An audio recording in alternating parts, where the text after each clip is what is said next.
Quisiera por favor que fueran conmigo al Evangelio de Mateo, capítulo 5. Evangelio de Mateo, capítulo 5, vamos a leer los versículos 13 al 16. Vosotros sois la sal de la tierra, pero si la sal se desvanece, ¿con qué será salada? No sirve más para nada, sino para ser echada fuera y hollada por los hombres. Vosotros sois la luz del mundo. Una ciudad asentada sobre un monte no se puede esconder, ni se enciende una luz y se pone debajo de un almud, sino sobre el candelero y alumbra a todos los que están en casa. Así alumbre vuestra luz delante de los hombres, para que vean vuestras buenas obras y glorifiquen a vuestro Padre que está en los cielos.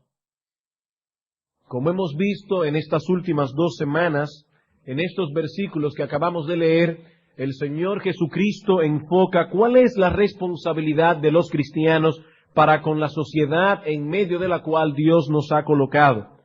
La Biblia dice en el mismo texto de Mateo capítulo 5 que el mundo será hostil hacia los cristianos, que los cristianos no deben esperar del mundo aceptación, alabanza, sino más bien persecución. Sin embargo, también nos dice ahora que esos cristianos hacia los cuales el mundo será hostil, contra los cuales el mundo enfocará toda su persecución, esos cristianos están llamados a beneficiar al mundo. ¿Y cuál es el beneficio que los discípulos de Cristo le reportan al mundo? Dice el texto que ellos son sal y luz, no de esta o de aquella localidad específica, sino del mundo entero. Cristo no dice a sus discípulos, vosotros sois la sal de Israel, vosotros sois la luz de Palestina. Allí dice, vosotros sois la sal de la tierra, vosotros sois la luz del mundo. Mientras los profetas y creyentes del antiguo pacto, de la antigua dispensación, del período antiguo testamentario, fueron la sal de Judea mayormente, los discípulos de Cristo ejercerían una influencia mucho mayor, mucho más amplia en su alcance. La influencia de estos hombres no quedaría encerrada dentro de los límites de la tierra prometida, sino que alcanzaría las partes más remotas de la tierra y demostraría ser eficaz en todas las naciones, tribus, pueblos y lenguas.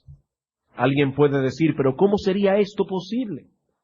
Que un pequeño grupo de hombres y mujeres que no poseían poder político o económico y que no contaban tampoco con todas las ventajas que ofrece la vida moderna, como poder viajar en avión o como la radio, la televisión, ¿cómo es posible que este pequeño grupo de hombres y mujeres pudiesen llevar su influencia a todo lo largo y ancho del globo terráqueo? Parece ser como si Cristo en ese momento hubiese tenido un programa demasiado pretencioso. Sin embargo, hermanos, 2000 años después, en una pequeña isla del Caribe, lejísimo del Medio Oriente, hoy, domingo 5 de septiembre de 1993, estamos predicando el Evangelio de Cristo. La responsabilidad que Cristo colocó sobre los hombros de la iglesia fue ir y hacer discípulos a todas las naciones. Y más adelante les trazó un plan más definido en Hechos 1:8. Me seréis testigos en Jerusalén, en toda Judea, en Samaria y hasta lo último de la tierra. Hermanos, esa es nuestra responsabilidad. Estamos aquí para eso, para ser sal y luz de este mundo insípido, de este mundo corrompido, de este mundo sumido en las más densas tinieblas. Nuestro compromiso no se puede limitar a la República Dominicana únicamente. Debemos tener un interés más universal. ¿Y cómo nosotros podemos manifestar ese interés más universal? Hermanos, ¿por qué razón ustedes creen que nosotros tomamos un tiempo considerable del culto de oración todos los miércoles para interceder por otras iglesias hermanas en el mundo entero? ¿Por qué no nos limitamos a orar por el abuelito de la hermana tal que se rompió una pierna ayer?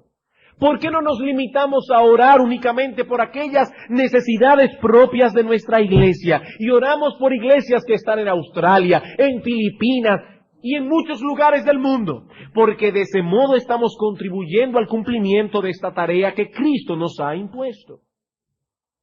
Lo más probable es que ninguno aquí sea llamado por Dios a llevar el Evangelio a las Filipinas, a Australia o a Pakistán. Pero si somos cristianos, nuestro interés debe ser que la luz del Evangelio brille en aquellos lugares. Y ya que, repito, probablemente no iremos nosotros mismos, debemos tener el deber de orar por aquellos que van.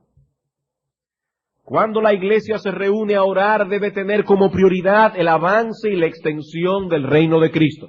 Fue así como nuestro Señor nos enseñó a orar en el Padre Nuestro. Padre nuestro que estás en los cielos, santificado sea tu nombre, venga tu reino, hágase tu voluntad en toda la tierra, no en República Dominicana, no en Iglesia Bíblica del Señor Jesucristo, hágase tu voluntad en la tierra, así como tu voluntad es hecha en los cielos. Y sabemos que esta oración no es para repetirla como una cantaleta. Cristo dice, no hagáis vanas repeticiones al orar. Ese es un modelo de oración, y en ese modelo de oración Cristo nos enseña a tener como prioridad el avance de su reino en nuestra oración particular, en nuestra oración corporativa. El culto de oración es de suprema importancia, no solo para el desarrollo de la iglesia local, sino también para el desarrollo de la obra de Dios en el mundo. Hermanos, si una persona clama ser creyente y no tiene interés de asistir al culto de oración, debemos preocuparnos por la condición espiritual de ese individuo. El creyente es sal y luz, y desea que esa luz se propague. Si no puedo ir yo, oraré por los que van. Pero ya sea de un modo u otro, tomaremos esa carga sobre nosotros. Toda iglesia local debe tener una mentalidad misionera. Y aún deberíamos anhelar, hermanos, que Dios nos conceda el privilegio de poder enviar misioneros a otros lugares del mundo. Hay personas que parece que cuando leen los requisitos que aparecen en 1 Timoteo capítulo 3, de lo que debe ser un siervo de Dios, y un misionero es un siervo de Dios, y debe tener esas cualificaciones que aparecen en 1 Timoteo 3, le añaden una que no está allí. Ellos leen, el obispo debe ser irreprensible, marido de una sola mujer, sobrio, norteamericano, prudente. Pero allí no dice eso. Allí no dice eso. Los misioneros no tienen que ser norteamericanos. Dios ha puesto esa responsabilidad sobre los hombros de su iglesia. Pero pastor, ¿con qué recursos contamos nosotros para enviar misioneros a otros países si todavía ni siquiera hemos podido construir nuestro edificio? Con el mismo recurso con que contaban los apóstoles cuando Cristo les dio la orden de ir con el Evangelio hasta lo último de la tierra. ¿Con qué contaban ellos? Con el poder del Espíritu Santo. ¿Qué recursos tenían esos hombres? La promesa de Cristo, he aquí yo estoy con vosotros todos los días hasta el fin del mundo. Eso era todo lo que tenían. Pero ahora yo me pregunto, ¿acaso necesitaban algo más? Eso era todo lo que tenían, pero tenían demasiado. Si no tenemos el interés y la convicción de que esa es nuestra responsabilidad, no importa que tengamos los recursos, no lo vamos a hacer de ningún modo. No lo vamos a hacer de ningún modo. Y me temo, hermanos, que en el mundo entero hay misioneros pasando mucho trabajo, porque los cristianos no han sentido la carga en su corazón de que esa es la responsabilidad de la iglesia. Y me temo también que hay muchas cosas guardadas por ahí que no sirven para nada, dinero mal invertido, porque no tenemos la obra de Dios como nuestra prioridad. La obra de Dios es nuestra prioridad. Por eso dice la Escritura, dile a los ricos de este siglo que no pongan su confianza en las riquezas, que atesoren para la vida eterna. Que atesoren para la vida eterna, que inviertan en el reino de los cielos. Los cristianos son la única sal y la única luz que este mundo posee. Dios nos tiene aquí únicamente con el propósito de salar y de iluminar el mundo. Fuera de eso, dice el Señor, no servimos para otra cosa. Si la sal se desvanece, ya no sirve para nada. Como tampoco tiene ningún sentido, dice el Señor, encender una luz para esconderla luego debajo de un almud. La sal debe salar, la luz debe alumbrar. Eso es algo tan obvio, es algo tan evidente, que parecería innecesario recalcarlo. Sin embargo, el Señor parece ser de otra opinión. El Señor Jesucristo consideró que este asunto revestía de tal importancia que Él no se limitó a decir a sus discípulos, vosotros sois la sal de la tierra, vosotros sois la luz del mundo, sino que también les advirtió, cuídense de que vuestra sal no se desvanezca y de que vuestra luz brille. Una luz no se enciende para esconderla luego debajo de un almud. Eso sería ridículo, eso no tendría ningún sentido. Y en la mañana de hoy quisiera considerar con vosotros estas advertencias de Cristo. Ese es el foco de nuestra atención en esta mañana. Las advertencias de Cristo contenidas en este texto que hemos estudiado ya por 3 semanas consecutivas. Existe la posibilidad de que nuestra sal se desvanezca. Existe la posibilidad de que nuestra luz deje de alumbrar. Esta es, sin lugar a dudas, la idea que el Señor Jesucristo intentó grabar en la mente y el corazón de los suyos en ese día. Ahora bien, ¿qué significa esto? ¿Es posible que un creyente verdadero, un genuino cristiano, deje de ser sal y luz? ¿Significa esto que existe la posibilidad de que un creyente genuino, un verdadero cristiano, vuelva a su estado anterior de incredulidad y pierda su salvación? Para tratar con este asunto quisiera comenzar con una premisa para luego extraer 2 enseñanzas de nuestro texto. Y solamente vamos a poder dar una de las enseñanzas, la otra la dejaremos para después. La premisa es esta. Un verdadero creyente no puede de ningún modo volver a su estado anterior de incredulidad. El Señor dice que la sal se puede desvanecer y que podemos esconder la luz debajo de un almud. Pero para poder entender esa advertencia tenemos que ir primero a esta premisa. Un verdadero creyente no puede de ningún modo volver a su estado anterior de incredulidad. Estoy consciente de que para muchos aquí este asunto es el ABC de la vida cristiana. Pero pienso que aún así, y el Señor puso esa convicción durante la semana, pienso que aún así debemos tomar un poco de tiempo para tratar con esta doctrina de la seguridad eterna de los santos. Y esto por 2 razones. En primer lugar, porque estamos conscientes de la enorme cantidad de nuevos cristianos, de nuevos creyentes que están en medio nuestro, y es nuestra responsabilidad, por amor a ellos, confirmarlos en su fe. Y en segundo lugar, porque todos nosotros, no importa cuánto tiempo tengamos en el Evangelio, necesitamos ser afianzados en estas verdades vez tras vez. Necesitamos estar cimentados sobre esas verdades cada vez más y más.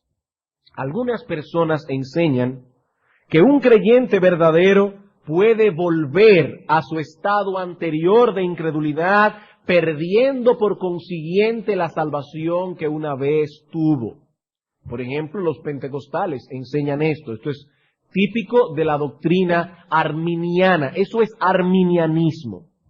Y esta enseñanza genera una gran inquietud en la mente de muchos cristianos débiles, ya que nunca están completamente seguros de que son salvos. Pero la Biblia enseña que los verdaderos creyentes, una vez salvos, nunca podrán perderse. Ahora bien, noten con cuidado lo que estamos diciendo. No estamos diciendo que todos aquellos que profesan ser creyentes irán al cielo. No estamos diciendo que todos aquellos que pertenecen a una iglesia evangélica son salvos. No estamos diciendo que todos aquellos que alguna vez en una campaña evangelística levantaron su mano y pasaron al frente son salvos. No estamos diciendo que porque una persona lea la Biblia, venga a la iglesia y hasta predique la palabra de Dios, es salvo. Eso no es lo que estamos diciendo. Porque de hecho, eso no es cierto. Las Escrituras contienen muchas advertencias a los que profesan ser cristianos de que deben revisar continuamente la realidad de su profesión de fe. Dice en 2 Corintios capítulo 13 versículo 5 el apóstol Pablo, examinaos a vosotros mismos si estáis en la fe. Lo que estamos diciendo es que un verdadero creyente, si es verdadero, nunca podrá caer de su estado de gracia totalmente y al final perderse e irse al infierno. Poniéndolo en palabras más sencillas, que si una persona dice hoy que es cristiana y está aquí sentada con nosotros, si una persona dice hoy que es cristiana y mañana se aparta del Señor y vuelve a su estado anterior de pecado, no estamos ante un creyente que se volvió incrédulo otra vez, sino más bien ante una persona que nunca conoció realmente al Señor. Ay, pero pastores, que yo he conocido casos de personas que se veían tan fieles y hasta predicaban la palabra de Dios. Sí, Judas predicaba la palabra de Dios. Y parece que era tan fiel, excepto en privado, porque él robaba de la bolsa, pero nadie se daba cuenta. Pero en su actitud externa parecía tan fiel que cuando el Señor Jesucristo dijo, uno de vosotros me va a entregar, ninguno dijo, yo sé quién es Judas. No, todos comenzaron a preguntarse, ¿acaso soy yo, Señor? Ellos no pudieron ver en el comportamiento de Judas ningún indicio que le diera a entender que Judas era del diablo. Y dice Cristo que Judas era del maligno desde el principio. No fue que Judas de repente dejó de creer y se convirtió en un incrédulo otra vez. Es que Judas nunca fue creyente. Hermanos, esa es la clara enseñanza de la palabra de Dios. En Mateo capítulo 7, versículo 21 al 23, dice el Señor Jesucristo, no todo el que me dice Señor, Señor, entrará en el reino de los cielos, sino el que hace la voluntad de mi Padre que está en los cielos. Y muchos me dirán en aquel día, en el día del juicio, Señor, Señor, y en tu nombre no echamos fuera demonios, y en tu nombre hicimos muchos milagros, y en tu nombre profetizamos, y entonces les declararé, nunca os conocí, apartaos de mí, hacedores de maldad. Hermanos, consideren esto por un momento. Aquí Cristo no dice, algunas personas en aquel día estarán engañados. Cristo dijo muchos. Muchos llegarán al día del juicio confiados en una esperanza carnal. Personas que echaron fuera demonios, personas que hicieron milagros, personas que profetizaron y eran del diablo. Pero lo que quiero recalcar aquí es la última expresión de Cristo. Nunca os conocí. Cristo no está diciendo, bueno, ustedes fueron cristianos por un tiempo y en ese tiempo yo los conocía, pero después se apartaron y ya yo dejé de conocerlos. Cristo dice, nunca, nunca, nunca os conocí. En 1 de Juan capítulo 2 versículo 19 dice el apóstol Juan, salieron de nosotros, pero no eran de nosotros, porque si hubiesen sido de nosotros, habrían permanecido con nosotros, pero salieron para que se manifestara que no todos son de nosotros. El apóstol está diciendo aquí, salieron para que abran sus ojos y se den cuenta que aún todavía hay algunos que están que no son. Salieron de nosotros para que entiendan que no todos son. Todavía hay algunos que están, pero no son. En 1 de Juan capítulo 3 versículo 6 dice el apóstol Juan, todo aquel que peca no le ha visto ni le ha conocido.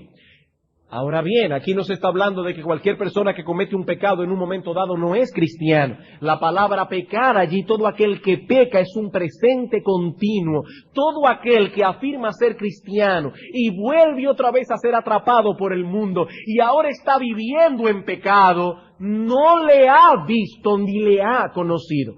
Y en ambos verbos allí, visto y conocido, el apóstol Juan usa lo que en gramática griega se conoce como el tiempo perfecto de los verbos, y señala una acción que comenzó en el pasado y continúa siendo efectuada en el presente.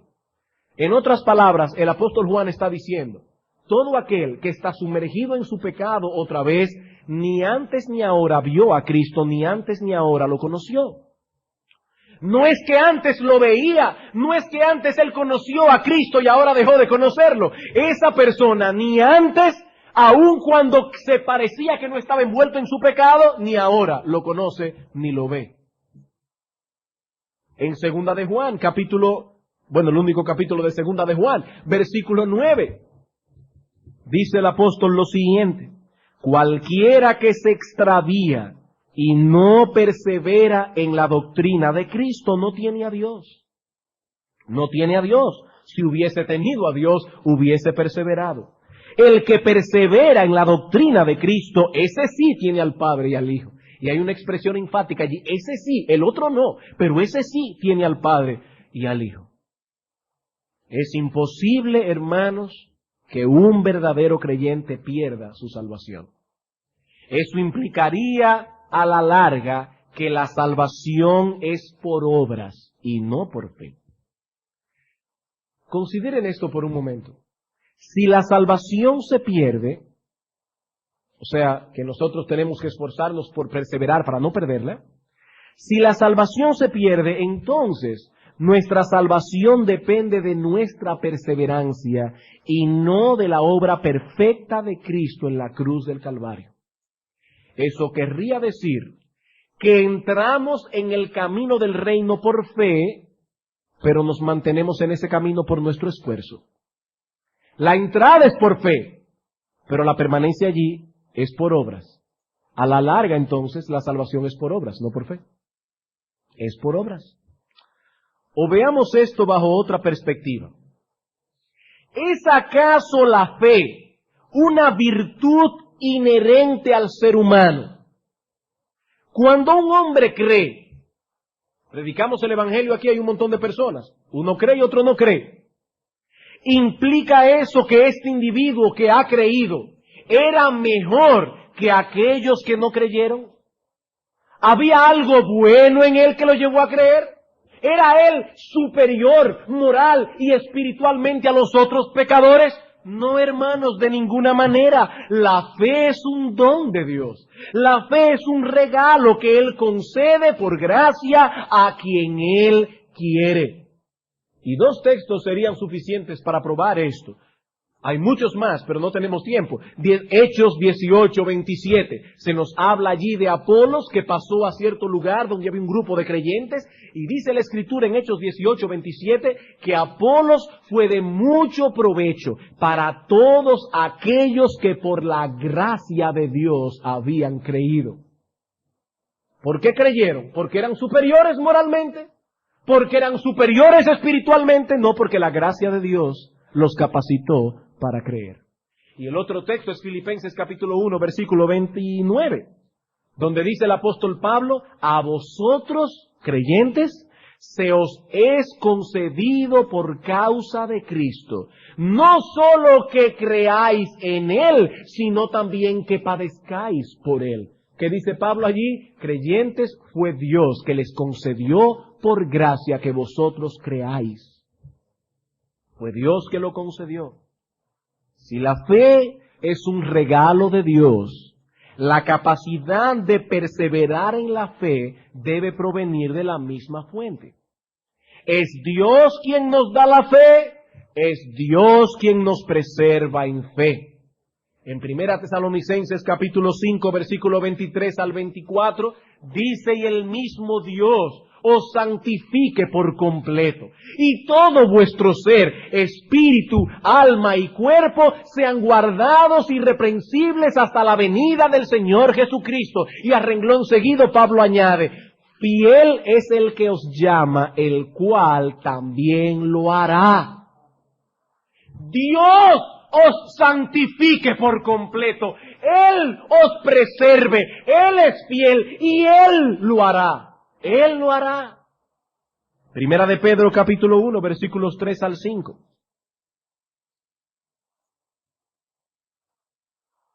Primera de Pedro capítulo 1 versículos 3 al 5.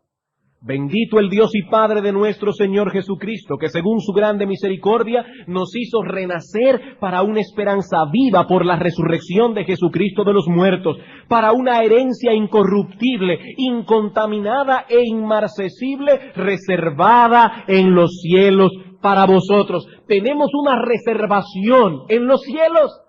Y cuando lleguemos allí no nos dirán que la reservación fue cancelada, porque esa reservación ya fue pagada por la sangre preciosa de infinito valor de nuestro Señor Jesucristo. Versículo 5. A vosotros que sois guardados por el poder de Dios mediante la fe.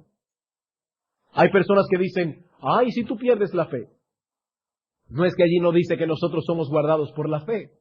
Somos guardados por el poder de Dios, que es infinito, a través de la fe. Porque la fe es el medio que Dios usa para preservarnos. Él nos da la fe, Él nos preserva en fe. Por eso Judas, no el Iscariote, sino el que era fiel al Señor, puede concluir su carta con esta hermosa doxología. Judas, versículos 24 al 25. Y a aquel que es poderoso para guardaros sin caída y presentaros sin mancha delante de su gloria con gran alegría, al único y sabio Dios nuestro Salvador, sea gloria y majestad, imperio y potencia, ahora y por todos los siglos. Amén. Nuestro Señor es poderoso para guardarnos sin caída. Pero aún quisiera enfocar este asunto desde otra óptica. Hermanos, ¿qué es lo que salva al pecador? ¿Qué es lo que salva al pecador? ¿Es el acto de creer? Es que cuando creemos, Dios nos cuenta la fe como una buena obra que nos hace merecedores de la salvación. ¿Es de esa manera que somos salvos? No, hermanos. Dios salva al pecador cuando pone en su cuenta la justicia perfecta de Cristo. ¿Y cómo pone Dios en la cuenta del pecador la justicia perfecta de Cristo cuando ese pecador cree? Por medio de la fe. Pero lo que lo salva no es la fe, es la justicia perfecta de Cristo, que es puesta en su cuenta por medio de la fe. El ejemplo que hemos puesto muchas otras veces, cuando vamos a un banquete y nos ponen delante tenedor, cuchillo, cuchara, lo que alimenta no es el tenedor. El tenedor es el instrumento a través del cual nosotros cogemos el alimento, pero no es el tenedor. Si usted se come el tenedor, se le va a romper los dientes y yo no sé qué otra cosa más le puede pasar. Usted no puede comerse un tenedor. El tenedor no alimenta, lo que alimenta es la comida que usted coge con el tenedor. Bueno, la fe nos salva, hermanos. Lo que salva es Cristo por medio de la fe. Él es el Salvador, no la fe. No es el acto de creer, es la justicia de Cristo. Cuando el pecador cree, la justicia de Cristo es puesta a su cuenta. De modo que ya Dios no está viendo al pecador, está viendo a Cristo. A aquel que no conoció pecado, dice Pablo, por nosotros Dios lo hizo pecado, para que nosotros fuésemos hechos justicia de Dios en él. Tan pronto esa justicia es puesta en la cuenta del pecador, es imposible que ese pecador se pierda. ¿Por qué? Porque esa justicia es perfecta. Esa justicia es perfecta. No hay un solo pecado, hermanos, pasado, presente o futuro, que no haya sido perdonado al pecador arrepentido. La sangre de Cristo nos limpia de todo pecado. ¿Cómo puede Dios condenar a alguien por quien Cristo murió? Que de hecho, es un argumento más para probar que Cristo no murió por todo el mundo. Él murió por ciertas personas a las que Él vino a salvar. Porque si Él hubiera muerto por el mundo entero, ya Dios no podría condenar al mundo. Porque ¿cómo Dios puede condenar a una persona por quien Cristo murió? ¿Cómo puede Dios mandar al infierno a una persona por quien Cristo derramó su sangre? De ninguna manera. Por eso dice el apóstol Pablo: maridos, amad a vuestras mujeres, así como Cristo amó a la iglesia y se entregó por ella. No por el mundo, se entregó por ella. Él ya pagó esa deuda y por lo tanto ya no se nos puede exigir que la paguemos otra vez. Ese es el argumento que usa Pablo en Romanos capítulo 8, versículos 28 al 39. Que de paso, debo decir que si ese fuera, y no lo es, pero si fuera el único texto de las Escrituras que hablara de la seguridad que tiene un creyente de que no se puede perder, ese texto sería suficiente para probar el punto. Pero hay muchos otros. Dice el apóstol Pablo en Romanos capítulo 8, el tiempo va avanzando, vamos a comenzar desde el versículo 30. Y a los que Dios predestinó, a estos también llamó. Y a los que llamó, a estos también justificó. Y a los que justificó, a estos también glorificó. Ese esquema de salvación para Pablo es algo tan acabado que él dice: considérense ya glorificados. Eso es seguro. Si Dios los predestinó, los llamó, los justificó, los va a glorificar también. Eso es seguro. Eso es una cadena donde cada eslabón está conectado al otro y no se puede soltar. ¿Qué pues diremos a esto? Dice Pablo. Que si Dios es por nosotros, ¿quién contra nosotros? El que no escatimó ni a su propio Hijo, sino que lo entregó por todos nosotros, ¿cómo no nos dará también con Él todas las cosas? ¿Quién acusará a los escogidos de Dios, si es Dios el que justifica? Si Dios, que es un juez perfecto, te ha declarado justo en base a la justicia de Cristo, ¿quién te puede condenar? ¿Quién es el que condenará si Cristo es el que murió? Pero más aún, el que también resucitó, el que además está a la diestra de Dios, el que también intercede por nosotros. Hermanos, tenemos a Cristo como nuestro sumo sacerdote, orando continuamente por nosotros, de la misma manera que el Señor oró por el apóstol Pedro. ¿Recuerdan cuando Cristo dijo: Pedro, Satanás os ha pedido para zarandearos como a trigo, pero yo he rogado por ti para que tu fe no falte? Y el texto griego dice literalmente: he rogado por ti para que tu fe no sea eclipsada. Pedro, la tentación vendrá, tu fe se apagará, pero no completamente. La llama de tu fe disminuirá, la luz brillará opacamente, pero yo he orado por ti para que ese eclipse no sea total. Por eso dice Cristo: cuando regreses, confirma a tus hermanos. Hermanos, nuestro bendito Salvador está rogando por nosotros continuamente. Por eso dice el autor de los Hebreos: qué bueno que tenemos ese sumo sacerdote, porque Él intercede por nosotros para salvarnos perpetuamente. Perpetuamente. No un día, no dos, no tres. Perpetuamente. Sigue diciendo Pablo: ¿quién nos separará del amor de Cristo? ¿Quién? ¿Tribulación? ¿O angustia? ¿O persecución? ¿O hambre? ¿O desnudez? ¿O peligro? ¿O espada? Versículo 37, antes, en todas estas cosas, somos más que vencedores por medio de aquel que nos amó. Por lo cual estoy seguro de que ni la muerte, ni la vida, ni ángeles, ni principados, ni potestades, ni lo presente, ni lo porvenir, ni lo alto, ni lo profundo. Y parece que el apóstol Pablo pensó: ¿se me queda algo más? Y por si acaso se le quedaba algo más, dijo: ni ninguna otra cosa creada nos podrá separar del amor de Dios, que es en Cristo Jesús, Señor nuestro. La seguridad de los santos llevaría a los creyentes a actuar con soberbia y despreocupación. Muchos consideran que esta doctrina de la seguridad de los santos llevaría a los creyentes a actuar con soberbia y despreocupación. Pero si eso es así, como me dijo una persona una vez: tú eres de lo que crees salvo, siempre salvo. Pues vete por ahí a un prostíbulo y vete a beber. Digo, no, espérate. Eso no es lo que enseña esta doctrina. Si eso fuera así, eso mismo podría argumentarse contra la doctrina de la salvación por gracia. Eso es lo que dice la Iglesia Católica Romana. Pero si la salvación no es por obra.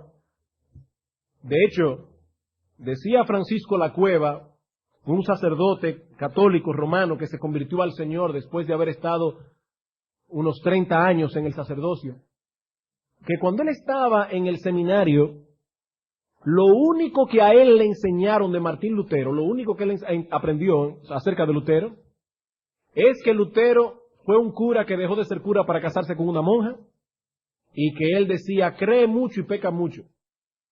O sea, como diciendo, ya que la salvación es por la fe, pues date vida, como quiera vas al cielo. Pero ¿saben algo? El diablo es el mismo siempre. Esta acusación se le hicieron al apóstol Pablo, porque el apóstol Pablo predicó la salvación por gracia, y el apóstol Pablo predicó la perseverancia final de los santos. En Romanos capítulo 3, versículo 8, dice el apóstol, ¿y por qué no decir, como se nos calumnia, y como algunos cuya condenación es justa, afirma que nosotros decimos, hagamos males para que vengan bienes? ¿Notan el mismo argumento diabólico aquí? Pablo dice, hay muchos por ahí que nos están acusando de que nosotros decimos, como la salvación es por gracia, hagamos males para que vengan bienes. ¿Pero qué dice Pablo? Eso es falso. Nosotros no estamos predicando eso. En Romanos capítulo 6, versículo 1 dice, ¿qué pues diremos? ¿Perseveraremos en el pecado para que la gracia abunde? En ninguna manera, porque los que hemos muerto al pecado, ¿cómo viviremos aún en él?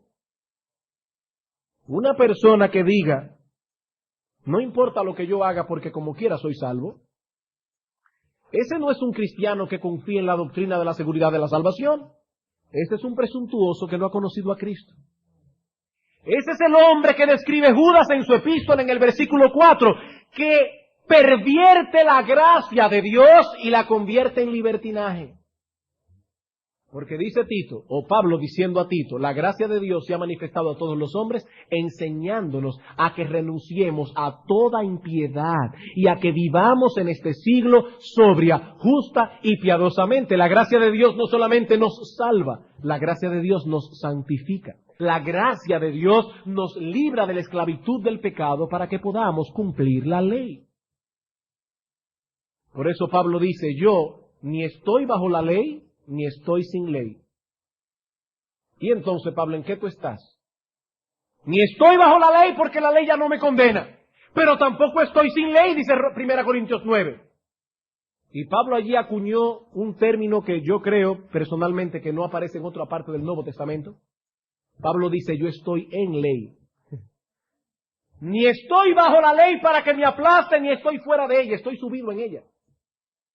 Yo corro en ese tren.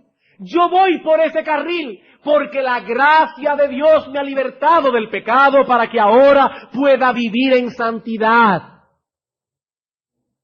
El creyente verdadero es movido más bien a gratitud cuando considera el amor de Dios para con él. Esa seguridad que posee de que se encuentra en la senda que conduce al cielo es un aliciente para cuidar esa salvación tan grande que le ha sido otorgada como un regalo gratuito. Hermanos, el que está sucio no tiene temor de ensuciarse un poquito más. Por ejemplo, una hermana se pone su ropa de trabajo, ese día es día de limpieza en la casa, de polvar gaveta, polvo sucio, y la hermana está que no le cabe un sucio más. Y llega el niño del colegio, ella no tiene problemas en darle un abrazo, aunque el niño también está sucísimo.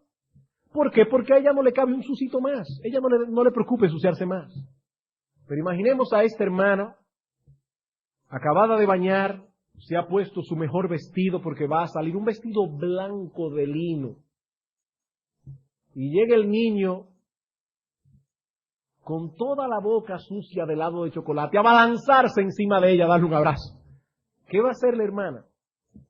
Bueno, yo creo que todo ser normal se cuida porque ella está limpia y procura mantenerse en esa condición. La seguridad de salvación nos hace más fervientes en nuestra fidelidad. Nos hace más fervientes. El creyente puede descansar confiado en la promesa de Cristo de que sus ovejas no perecerán jamás. Nadie las arrebatará de su mano. Juan capítulo 10, versículo 28. Así que cuando el Señor Jesucristo habló de que la sal podía desvanecerse, no estaba implicando con ello que un verdadero creyente puede volver a su estado anterior de incredulidad. Esa es nuestra premisa. Quisiera pasar ahora a tratar con la primera de dos enseñanzas que podemos derivar de nuestro texto. Y la primera es esta. Aún así, los que profesan la fe cristiana deben cuidar que la sal no se desvanezca. Aún así, los que profesan la fe cristiana deben cuidar que la sal no se desvanezca. En el tiempo del Señor Jesucristo, no existía un sistema de purificación para la sal como lo tenemos en el día de hoy. Hoy contamos con una serie de procesos mecánicos que eliminan de la sal las impurezas que vienen mezcladas con ella. Y mientras más pura es la sal, más efectiva es para hacer lo que debe hacer, preservar la carne y dar sabor. Pero repito, hermanos, en la época del Señor no contaban con esos procesos modernos de purificación. Y por lo tanto, muchas veces la sal llegaba a los hogares mezclada con arena, con barro y con otras impurezas. Cuando esa sal era expuesta por un considerable periodo de tiempo a los efectos de la atmósfera, al aire, a la lluvia, al sol, las partículas salinas se perdían. Y lo que quedaba luego era una especie de arena que, aunque conservaba la apariencia de la sal, había perdido por entero su sabor y ya no servía para nada. Esa es la figura que el Señor tiene en mente aquí. Sal que se ha mezclado con impurezas durante cierto periodo de tiempo y ha ido perdiendo gradualmente su capacidad de funcionar como sal. Y el Señor está diciendo que aquellos que profesan ser creyentes, sea profesantes meramente o creyentes, pueden verse envueltos en un proceso similar de desalinización, si puede llamársele así. Yo no busqué en el diccionario para saber si ese término existía. Así que si estoy diciendo un disparate, ustedes entienden lo que quiero decir. Si es un mero profesante, se desalinizará por completo y finalmente se evidenciará que nunca fue sal. Si es un verdadero creyente, perderá en muchos sentidos su efectividad. Y hermanos, un verdadero cristiano, y esa es una prueba que voy a poner delante de ustedes hoy en esta mañana, un verdadero cristiano tiembla solo de pensar que eso es posible en su vida. Tiembla. Que llegue un momento en que su capacidad de preservar al mundo de la corrupción, su capacidad de dar sabor a la vida insípida de otros, su capacidad de atraerlos al Evangelio, se vaya minando por su continuo contacto con las impurezas de este mundo, hasta que llegue a ser casi imperceptible. El cristiano tiembla de pensar que eso es posible. Esto no ocurre de la noche a la mañana. Usualmente se trata de un proceso gradual, algo que comienza poco a poco, pero que termina volviendo casi totalmente insípido a todos aquellos que profesan ser sal. Repito, si el mero hecho de saber que esa es una posibilidad en tu vida no llena tu corazón de inquietud, ese es un síntoma preocupante. Es un síntoma preocupante. Puede estar revelando una de dos cosas. O que ese proceso de desalinización hace rato que comenzó en ti, o que definitivamente tú nunca fuiste sal. Parecías, pero nunca fuiste sal. Yo recuerdo hace muchos años atrás, cuando mi esposa y yo estábamos recién casados, que mi esposa estaba malísimo con un asunto del embarazo, Y yo heroicamente, que nunca he sido amigo de la cocina, le dije, no te preocupes. Yo te puedo hacer lo único que sé hacer, un huevo pasado por agua. Y unos plátanos fritos. Pero hermanos, habían cambiado el pote donde estaba la sal, pusieron el azúcar, y donde pusieron el azúcar, y ya ustedes se pueden imaginar. Yo comencé a echarle azúcar a los fritos, y yo decía, este frito no me sabe bien, y le echaba más azúcar, porque pensaba que era sal. Parecía sal, pero era azúcar. Parecía sal, pero era azúcar. Hermanos, el creyente verdadero tiembla ante esa posibilidad. Él tiembla de saber que algún día su sal puede desvanecerse y que no sirva ya para nada. Él anhela causar un efecto en aquellos que le rodean. Anhela que sus familiares y amigos sean atraídos al Evangelio por su testimonio. Anhela que su vida pueda crear sed de la verdad en aquellos que por una razón u otra entran en contacto con él. Él anhela que los demás se pregunten, ¿pero qué es lo que este individuo tiene? Él es diferente a mí. Él afronta la vida de otra manera. Él afronta los problemas de otra manera. Parece que siempre está contento. ¿Qué es lo que este individuo tiene? Hace muchos años escuché una historia que puede ilustrar esto, de lo que es la sal de un creyente, aún hasta en la crianza de sus hijos, porque hasta en eso somos distintos. Un hermano de una iglesia conocida por nosotros estaba conversando con un vecino y de repente su hijo salió corriendo y iba para la calle. Y este hermano de la iglesia le dijo, fulanito, párate ahí, ven para acá. El niño se paró ipso facto, sembrado en la tierra, y se devolvió. El vecino, que era inconverso, le dijo, óyeme, repite eso otra vez. Di a él que se vaya y vuelva de nuevo. El hermano se quedó boquiabierto y dice, yo puedo llamar al hijo mío 50 veces y no va a venir. Él le dijo, hermano, es que en mi iglesia a mí me instruyen con la palabra de Dios para que yo sepa cómo criar a mis hijos. Según tengo entendido, ese inconverso quedó tan sorprendido que comenzó a ir a la iglesia y finalmente se convirtió al Señor. Por ese testimonio. Ese hermano fue sal. Hermano, si ese es tu anhelo en esta mañana, debes darle gracias a Dios. Si estás luchando porque sea así y te abates cuando te das cuenta de que te has quedado corto de manifestar que eres distinto, de manifestar que el carácter de Cristo te domina, si te duele, eso debe ser un motivo de alegría. Eso debe ser un motivo de alegría. Pero si en cambio no tienes esa preocupación, si no te inquieta pensar que algún día tu sal pueda evaporarse, me temo entonces que hace rato que ese proceso comenzó, o aún puedo temer que tú nunca fuiste sal. Recuerda, no se trata de un proceso que ocurre de la noche a la mañana. Es algo lento, gradual, pero seguro. Puede pasarte a ti mi hermano, que tal vez en estos momentos ardes como un serafín en tu celo y en tu amor por Dios. Te puede pasar a ti.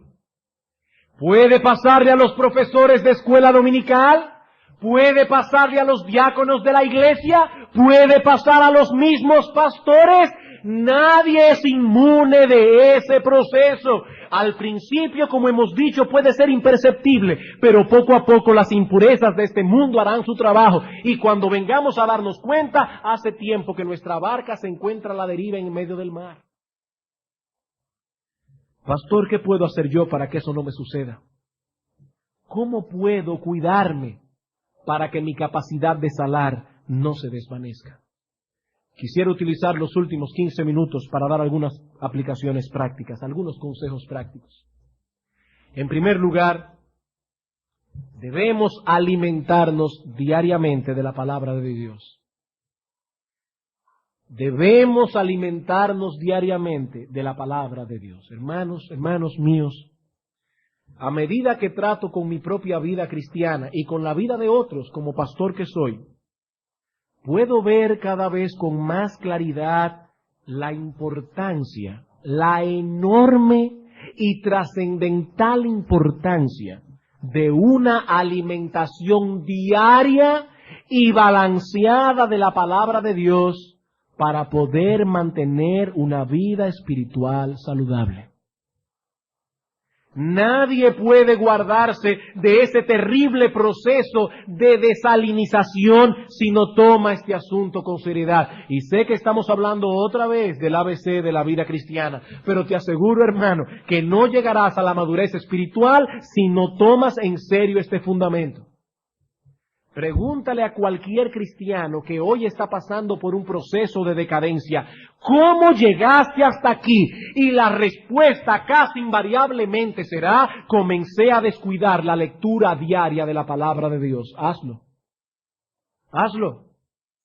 Casi invariablemente comencé a descuidar la lectura de la palabra de Dios. No solo de pan vivirá el hombre, dice el Señor Jesucristo citando el Antiguo Testamento, sino de toda palabra que sale de la boca de Dios. En Juan capítulo 17, versículo 17, Cristo ora al Padre, santifícalos en tu verdad, tu palabra es verdad. Y en Juan 15:3 dijo a sus discípulos, ya vosotros estáis limpios por la palabra que os he hablado. Solo la palabra de Dios, leída, comprendida y meditada, puede guardarnos de las impurezas del mundo. Como dijo una vez un predicador, cuando descuidas la lectura diaria de la palabra de Dios, te estás negando a ti mismo el instrumento básico que el Espíritu Santo usará para preservar tu salinidad. Ese es el instrumento básico que el Espíritu Santo usará para preservar tu salinidad, para que no te desalinices. Cristo dijo, Padre, santifícalos a través de tu palabra. Tan pronto esa palabra es descuidada, las impurezas comienzan a encontrar cabida en nuestro corazón y la salinidad comienza a evaporarse. Y yo te pregunto, hermano, ¿estás tú apartando un tiempo diario y específico para alimentar tu alma a través de la palabra de Dios? ¿Te expones diariamente a este libro con la conciencia de que a través de él estás escuchando la voz de Dios? ¿Te detienes a considerar lo leído o te conformas con pasear tus ojos sobre las letras sin que tu entendimiento y tu corazón sean afectados por lo que lees? No se trata simplemente de posar nuestros ojos sobre las páginas de las Escrituras para luego decir que estamos al día con el plan de lectura o que hicimos hoy nuestro devocional. Se trata de algo más profundo, es acercarse diariamente a este libro sagrado pidiendo a Dios como el salmista, abre mis ojos y miraré las maravillas de tu ley. Es poner la mente a funcionar, hermanos, cada cual conforme a la capacidad que Dios le ha dado, pero debemos poner la mente a funcionar. El apóstol Pablo dijo a Timoteo, Timoteo, considera lo que digo. Literalmente en griego, dale mente a lo que digo y el Señor te dé entendimiento en todo. Continuamente considéralo, pon tu mente en esto, es lo que Pablo está diciendo. Y como resultado de esa actividad mental, como resultado de esa actividad intelectual, el Señor te dará entendimiento. Repito, cada cual de acuerdo a su nivel, hermanos. Algunos nadarán 5 pies, otros llegan a 50. Pero si tu capacidad es de 5 pies, no te quedes haciendo flotadera en la superficie. Llega a 5 pies. Hazles preguntas al texto. ¿Qué significa esto que estoy leyendo? ¿Hay algún mandamiento aquí que yo debo obedecer? ¿Hay alguna promesa en la que puedo descansar? ¿Algún pecado que yo debo abandonar? ¿Alguna actitud que yo debo corregir? Estamos leyendo Filipenses. ¿Vuestra gentileza sea conocida por todos los hombres? Oh Señor, ¿qué piensan los demás de mí? ¿Soy una persona gentil? ¿Mis hijos qué piensan de mí? ¿Que soy una persona amable? ¿O que soy un puercoespín? ¿Qué piensan las personas de mí? Hazte esas preguntas. Hermano, solo leyendo la Biblia de ese modo podrás mantener tu salinidad. Decía Martín Lutero, la Biblia te mantendrá alejado del pecado o el pecado te mantendrá alejado de la Biblia. Y lo que él está diciendo es lo mismo que Pedro en su carta, primera de Pedro capítulo 2, versículo 1 al 2, desechando toda inmundicia, toda impureza, desead como niños recién nacidos la leche espiritual no adulterada. Una cosa excluye la otra. Desecha las impurezas y vas a desear esa leche espiritual no adulterada. Así que lo primero que debemos hacer es alimentarnos diariamente de la palabra de Dios. Diariamente. A nadie se le ocurre comer en un día todo lo que necesita en una semana para así poder pasar 7 días sin comer. Eso sería ridículo. Cada día debemos alimentar nuestros cuerpos. Cada día debemos alimentar nuestra alma. La gracia de ayer no me sirve para hoy. Punto. En segundo lugar, debemos acudir diariamente al trono de la gracia y clamar porque Dios nos haga conscientes de su presencia, porque Dios nos conceda la gracia que necesitamos para luchar con el pecado que aún mora en nosotros, porque Dios nos dé discernimiento para no dejarnos atrapar por las sutilezas del mundo. ¿Qué dijo el Señor a sus discípulos en Mateo 26:41? Velad y orad para que no entréis en tentación. Estos dos elementos de la vida cristiana caminan siempre juntos. Aquellos que están alertas de los peligros que los rodean, oran continuamente a Dios que los proteja de ellos. De igual modo, cuando acudimos al trono de la gracia pidiendo protección, la misma oración produce en nosotros una conciencia mayor de que nos encontramos en medio de una batalla y de que debemos velar y orar. En tercer lugar, debemos mantenernos en comunión con el pueblo de Dios. Debemos mantenernos en comunión con el pueblo de Dios. Como dice el autor del libro a los Hebreos, no debemos dejar de congregarnos como algunos tienen por costumbre. El estar en contacto continuo con la sal de la iglesia de Cristo nos permitirá mantener nuestra propia salinidad. Si queremos mantener nuestra salinidad, entonces, debemos alimentarnos diariamente de la palabra de Dios, acudir continuamente al trono de la gracia en oración, mantener la comunión con el pueblo de Dios. Pero aún hay algo más que no debemos pasar por alto, aunque nos pasemos 5 minutos. Si queremos mantener la salinidad, debemos cultivar una saludable y profunda sensibilidad hacia el pecado. Debemos cultivar una saludable y profunda sensibilidad espiritual hacia el pecado. Y el pasado domingo en la noche, el pastor Flaquer en la meditación de Santa Cena compartió con nosotros un material excelente al respecto. No debemos permitir que ningún pecado encuentre un lugar confortable en nuestro corazón. No podemos evitar el tener una lucha diaria con el pecado, eso no podemos evitarlo. Pero sí debemos evitar que ese pecado penetre fácilmente. Que ese pecado encuentre un lugar confortable en nuestro interior. Debemos luchar contra toda impureza que trate de abrirse paso a través de nuestros ojos, nuestros oídos, nuestros pensamientos. Debemos estar decididos a mortificar toda amargura, a mortificar todo resentimiento, a mortificar toda pasión que se levanta en nuestro corazón y que pretenda arrastrarnos fuera de la voluntad de Dios. Hermanos, estamos en medio de un campo de batalla. Satanás sabe que los cristianos son la única sal y la única luz que este mundo posee, y que solo los cristianos pueden refrenar el avance de la descomposición moral y espiritual que afecta a este mundo, y por lo tanto usará todos los medios a su alcance para que los cristianos pierdan su salinidad, para que escondan su luz. No vivimos en un mundo neutral. Cristo dijo, yo os envío como ovejas en medio de lobos. ¿Qué actitud piensan ustedes que asumiría una oveja que la han puesto a atravesar un campo lleno de lobos y ella lo sabe? Y ella lo sabe.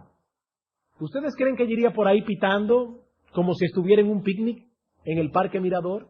Completamente despreocupada. Como si nada estuviera pasando.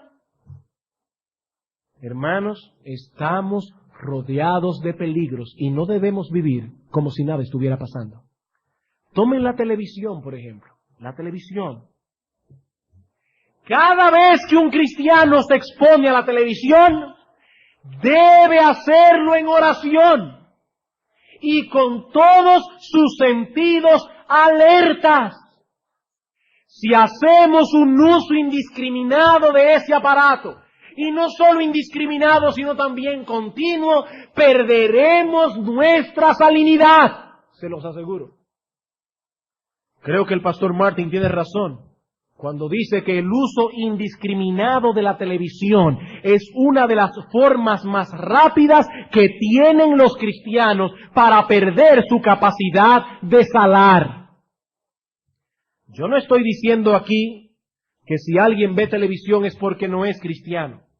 Estoy diciendo que si acudes muy seguido a sentarte frente a ese aparato y no posees ningún criterio discriminador de lo que debes y no debes ver, pronto perderás tu salinidad. Eso es ponerse en las manos del diablo y decirle: aquí estoy, moldéame conforme a tus patrones. Y si eso es un crimen condenable, dejar a los niños y a los jóvenes un uso de la televisión a su propio criterio y sin la vigilancia paterna es un crimen más condenable aún. Y hay padres que aún se atreven a poner ese aparato en las manos de un joven adolescente y ponérselo en su cuarto, para que él lo use cuando quiere, como lo quiere y cuantas veces quiera. Hermanos, ellos no tienen capacidad, esas mentecitas no están preparadas para exponerse solas a tanto peligro. Y mírenme como ustedes quieran verme en esta mañana, como salido directamente de la Edad Media. Eso es condenable. Eso es condenable. No, lo que pasa es que el hijo mío solo ve Disney Channel. Ay, hermano, ¿y quién le dice a su hijo que las actitudes del Pato Donald, que es un rabioso, no son correctas? ¿Y quién le dice a su hijo en el momento que está viendo la televisión que la sirenita no tiene pudor y que se viste de una manera que no es apropiada para una cristiana? Entonces no debo ver la sirenita. Yo no estoy diciendo que no debe ver la sirenita. Lo que estoy diciendo es que esas cosas no son neutrales. Lo que estoy diciendo es que el diablo está usando esas cosas para promover en nuestros hijos un carácter anticristiano. Lo que estoy diciendo, hermano, es que no debemos ser unos tontos. No, yo no estoy diciendo que ahora usted debe llegar a su casa y hacer una procesión para llevar la televisión al zafacón. Yo no estoy diciendo eso. Estoy diciendo, hermanos, que ese aparatico es peligroso. Eso es lo que estoy diciendo. Y no me refiero únicamente a la televisión. Sino también a todo aquello que puede servir de vehículo a la basura contaminante que este mundo ofrece, como muchas de esas revistas diseñadas para incentivar la vanidad y para llenar nuestras mentes de cosas tan trascendentales como el vestido que usó la duquesa fulana de tal en la recepción que hizo el conde fulano de tal en sus patios de Versalles. ¡Qué cosa más profunda! Hermanos, nosotros somos cristianos y no tenemos tiempo para perderlo en estas tonterías. Y lo mismo que decía hace un momento de la televisión, podemos decirlo acerca de estas cosas. Cuiden a sus hijos, hermanos, cuiden sus mentes, porque esas cosas están diseñadas para forjar un carácter completamente opuesto al carácter cristiano. Si vamos a mantener nuestra salinidad, no debemos permitir que el mundo nos moldee a su antojo. Ay, hermanos, ¿cuántos cristianos en su vida han pasado por la librería Maranata a comprar un buen libro? Porque no tienen tiempo para leer. Y claro que no tienen tiempo para leer. Porque ellos todas las noches tienen algo importantísimo que hacer, ver Punto Final. Eso es muy importante. Esto es importante. ¿Cómo ellos se van a poner a leer las instituciones de Calvino cuando tienen que a las 12 a qué hora es ponerse a ver Punto Final? Eso es importante.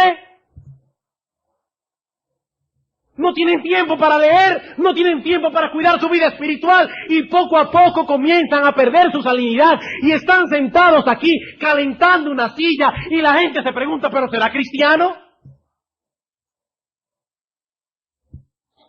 ¿Será cristiano? Hermanos, recuerden lo que decíamos hace unos domingos atrás. La efectividad de la sal radica en el hecho de que es distinta de los demás alimentos. La efectividad de los cristianos radica en que somos distintos. Nuestro carácter es distinto. Nuestros intereses son distintos. Nuestras metas, ambiciones, aspiraciones son distintas. Nosotros no somos de aquí, somos del cielo. Hermanos, créanme, y Dios me es testigo. Mi interés no es ofender a nadie. Y ustedes no se imaginan cuántas veces me digo a mí mismo, hoy no vas a gritar en el púlpito. Y acabo gritando. Pero hermanos, créanme, es por amor a vosotros, es por amor a vuestros hijos. Hermanos, no nos dejemos engañar. Somos la única sal, somos la única luz que el mundo tiene y el diablo quiere llevarse ese mundo al infierno con él.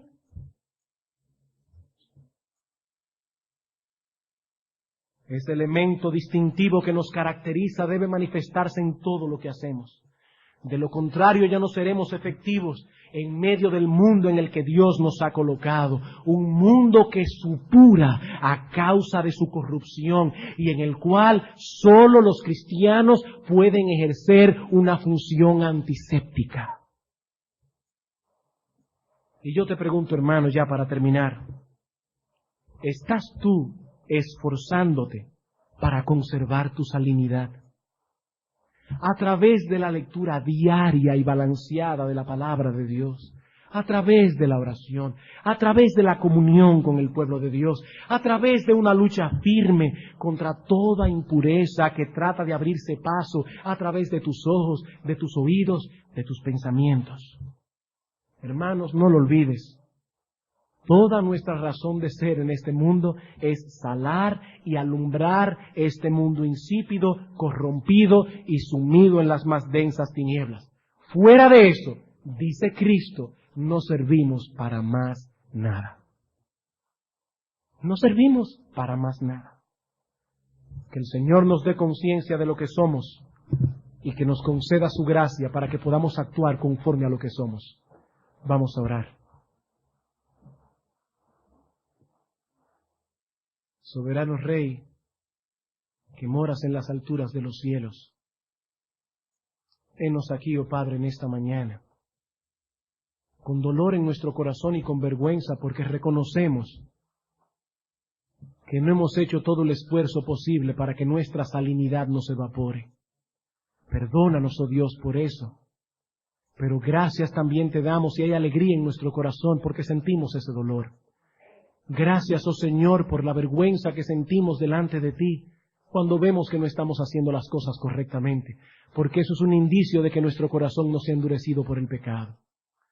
Señor, ayúdanos, perdónanos y ayúdanos, para que por medio de tu gracia nosotros podamos vivir en este mundo de acuerdo a lo que somos, y que podamos crear sed en aquellos que nos conocen, y que vengan a preguntarnos qué es lo que nosotros tenemos, para entonces, con mansedumbre y reverencia, poder hablarles acerca de la esperanza preciosa que hay en nosotros. Ayúdanos, oh Señor, y bendice a esta tu iglesia. Te lo pedimos en Cristo Jesús. Amén.